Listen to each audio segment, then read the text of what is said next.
Hello friends, welcome to Arul cooking channel. இன்றைக்கி நாம் பார்க்க போகிற ஸ்பெஷல் ரெசிபி சுவையான உடம்புக்கு ஆரோக்கியமான சட்டுன்னு 10 நிமிஷத்தில் செய்கிற மாதிரி உளுத்தம்பருப்பு சட்னி தான் செய்ய போகிறோம். நல்லா அந்த பருப்பை நல்லா வாசனை வர அளவுக்கு வறுத்து செய்யும்போது அது ரொம்ப டேஸ்ட்டாக சுவையாக சூப்பராக இருக்கும். சுட சுட சாப்பாடு, இட்லிக்கு, தோசை எல்லாத்துக்குமே சாப்பிடும்போது அவ்வளோ நல்லா இருக்கும். சட்னி செய்கிறதுக்கு கருப்பு உளுந்து எடுத்து வச்சுருக்கேன். வெங்காயம், தக்காளி, காரத்துக்கு ஏற்ப காஞ்ச மிளகாய், ஃப்ரெஷ்ஷாக கருவேப்பிலை, அதுக்கப்புறம் புளி, பூண்டு, தாளிப்புக்கு காஞ்ச மிளகாய், கடுகு, உளுத்தம் பருப்பு, கருவேப்பிலை. இப்போ இந்த சட்னி எப்படி செய்கிறதுனா பார்க்கலாம் வாங்க. ஃபஸ்ட்டு ஒரு கடாய் வச்சு அதில் 2 ஸ்பூன் அளவுக்கு எண்ணெய் ஊற்றிக்கிங்க. அதுக்கப்புறம் கருப்பு உளுந்தை சேர்த்து நல்லா வாசனை வர அளவுக்கு நல்லா வறுத்துக்கணும். சிம்மிலியை வச்சே வறுத்துக்குங்க. உளுந்து நல்லா வறுத்ததும் இதை ஒரு பிளேட்டுக்கு நான் மாற்றிக்கிறேன். நீங்கள் முழு உளுந்துக்கு பதிலாக உடைச்ச கருப்பு உளுந்தும் எடுத்துக்கலாம், நார்மலான உளுந்தையும் எடுத்துக்கலாம். இப்போது பூண்டு போட்டு வறுத்துக்கிறேன்.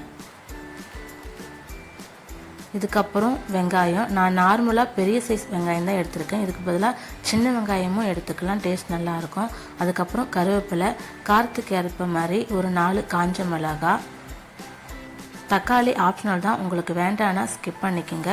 கொஞ்சமாக புளி, இது எல்லாத்தையுமே நல்லா வறுத்துக்கணும். எல்லாமே நல்லா வறுத்ததும் நல்லா ஆற வச்சுட்டு ஒரு மிக்ஸி ஜாருக்கு மாற்றிக்கணும்.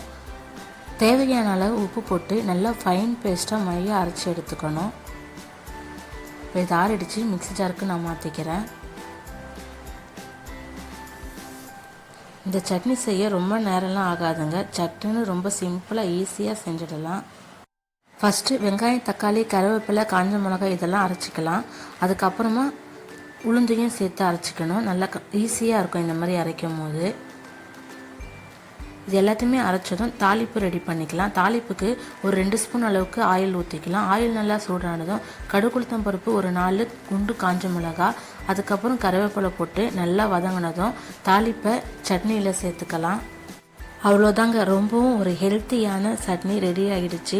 ரொம்பவும் குயிக்காக அண்ட் சிம்பிளான ரெசிபி. இட்லி, தோசை, சாப்பாடு எல்லாத்துக்குமே ரொம்ப சூப்பராக இருக்கும். கண்டிப்பாக ட்ரை பண்ணி பாருங்கள்.